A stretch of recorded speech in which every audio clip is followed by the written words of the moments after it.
بسم اللہ الرحمن الرحیم۔ محترم ناظرین، السلام علیکم۔ آج میں اللہ سبحانہ تعالیٰ کا نام الشہید لے کر آپ کی خدمت میں حاضر ہوئی ہوں۔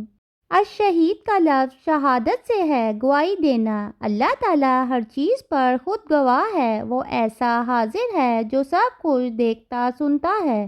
وہ بندوں کے اعمال سے بخوبی واقف ہے، نہ صرف یہ کہ انسان کے اعمال سے بلکہ اس کائنات کی کوئی بھی چیز اس سے چھپی ہوئی نہیں۔ وہ غائب حاضر سب کا جاننے والا ہے، ہر چیز کا اس نے پوری طرح اپنے علم کے ساتھ احاطہ کر رکھا ہے، اور بندوں کے اعمال کو خاص طور پر دیکھنے والا اور ان پہ گواہ، تاکہ قیامت کے دن انہیں ان کے اعمال کی جزا دے سکے، جس میں پوری طرح عدل ہو، کیونکہ وہ ویسے بھی کسی پر ظلم کرنے والا نہیں۔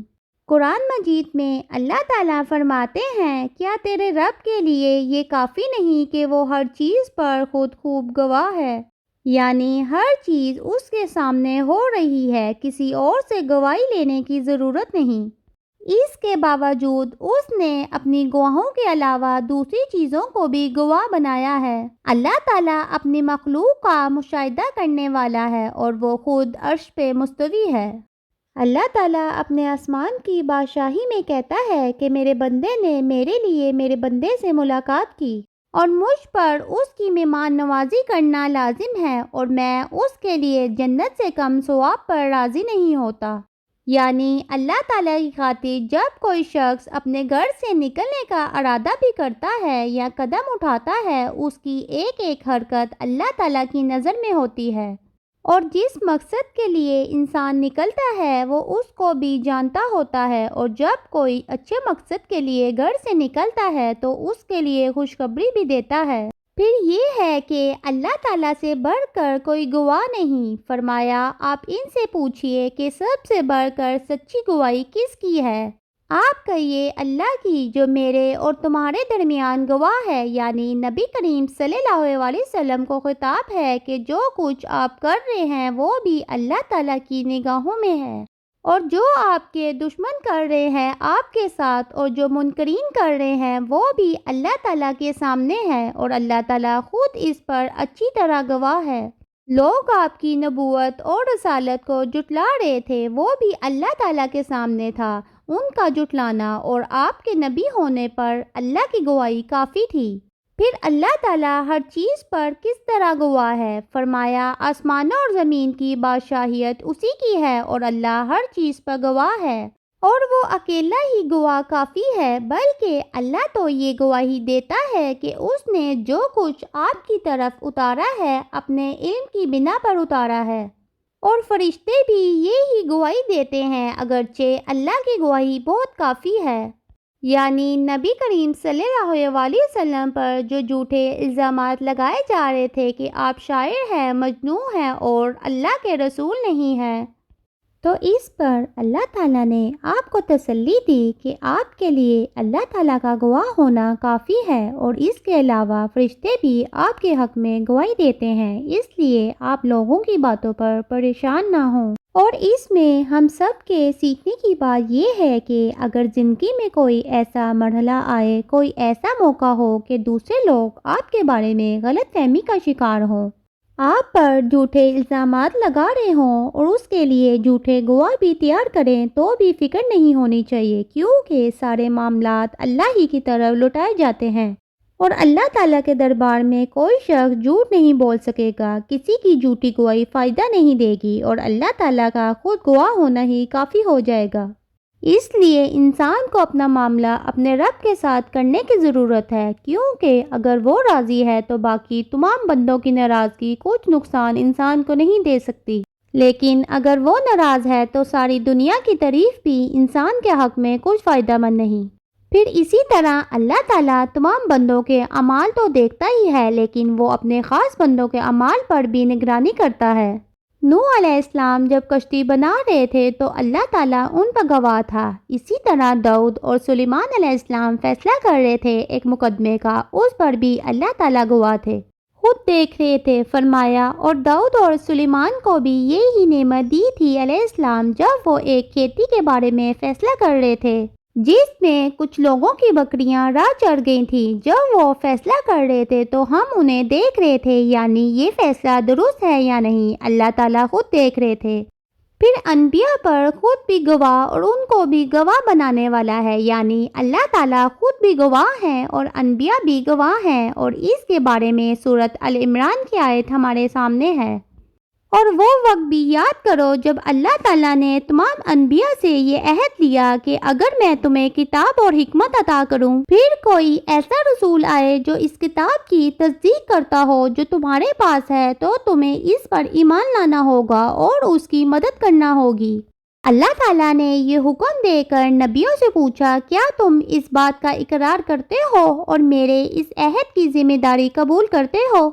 انہوں نے جواب دیا، ہم اس کا اقرار کرتے ہیں۔ تو اللہ تعالیٰ نے فرمایا، تو اب تم اس بات پر گواہ رہو اور میں خود بھی تمہارے ساتھ گواہ ہوں، یعنی نبی صلی اللہ علیہ وسلم کی طرف اشارہ ہے کہ جب وہ آئیں گے تو ان کی تائید کی جائے گی اور جو کتاب وہ لائیں گے اس کی تصدیق کی جائے گی۔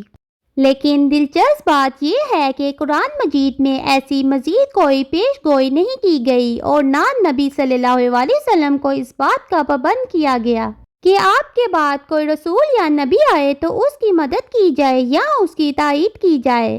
پھر بندوں کی بات پر بھی اللہ تعالیٰ گواہ ہیں، بندے سچ بولتے ہیں کہ جھوٹ، یہ بھی اللہ تعالیٰ کے علم میں ہے۔ منافقین کے بارے میں قرآن مجید میں آتا ہے، جب آپ کے پاس منافق آتے ہیں تو کہتے ہیں، ہم شہادت دیتے ہیں کہ یقیناً آپ اللہ کے رسول ہیں، اور اللہ گواہ ہے کہ آپ اس کے رسول ہیں، اور اللہ یہ شہادت دیتا ہے کہ یہ منافق سراسر جھوٹے ہیں۔ یعنی جہاں نیک انبیاء، نیک صالح بندوں کے اچھے کاموں پر اللہ گواہ، وہاں جھوٹے لوگوں کے جھوٹ پر بھی اللہ تعالیٰ خود گواہ ہے۔ یعنی اب منافق زبان سے تو نبی کریم صلی اللہ علیہ وسلم کو رسول مان رہے تھے، لیکن ان کے دلوں میں آپ صلی اللہ علیہ وسلم کی رسالت کا انکار تھا۔ تو اللہ تعالیٰ نے براہ راست علم کی بنا پر ان کو جھٹلا دیا کہ تم جھوٹ بول رہے ہو اور تمہارا یہ ایمان قابل قبول نہیں۔ اور اس بات سے انسان کو ڈرنا چاہیے کہ اللہ تعالیٰ کیونکہ ظاہر و باطن دونوں کو جانتا ہے، اس لیے کوئی چیز اس سے نہیں چھپائی جا سکتی۔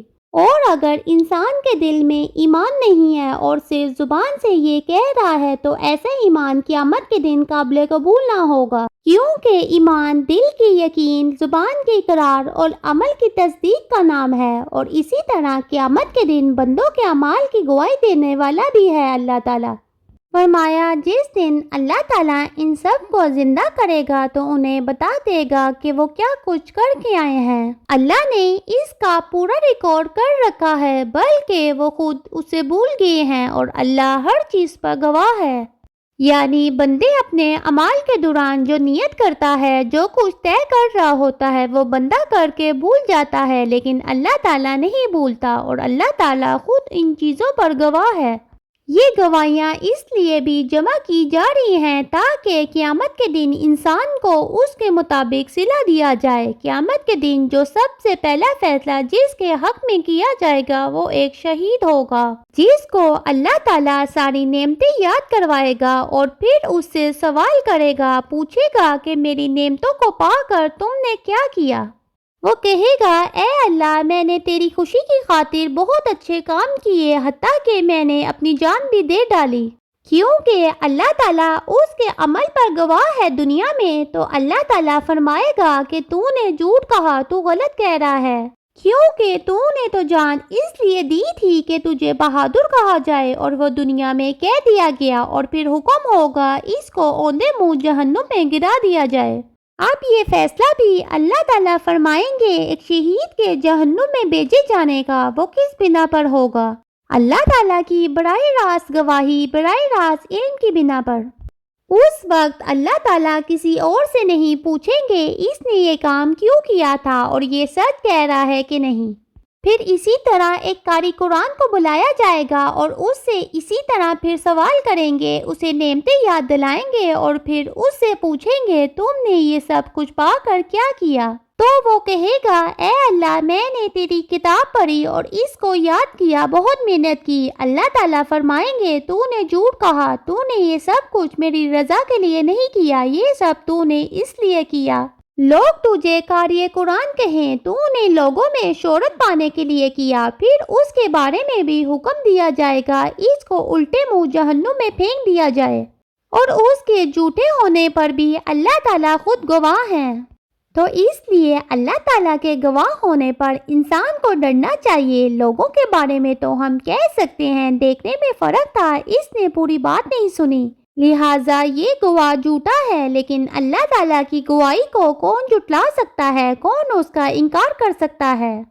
پھر یہ کہ انسان کو اللہ تعالیٰ کو حاضر و ناظر جان کر اپنے اعمال کی درستی کے ساتھ ساتھ اللہ تعالیٰ سے اپنی اصلاح کی دعا بھی کرنی چاہیے۔ کلمہ شہادت کثرت سے پڑھنا چاہیے، پھر اللہ تعالیٰ کے راستے میں شہادت کی دعا بھی کرنی چاہیے، کیونکہ وہ سب سے اعلیٰ ترین درجہ ہے دنیا سے رخصت ہونے کا۔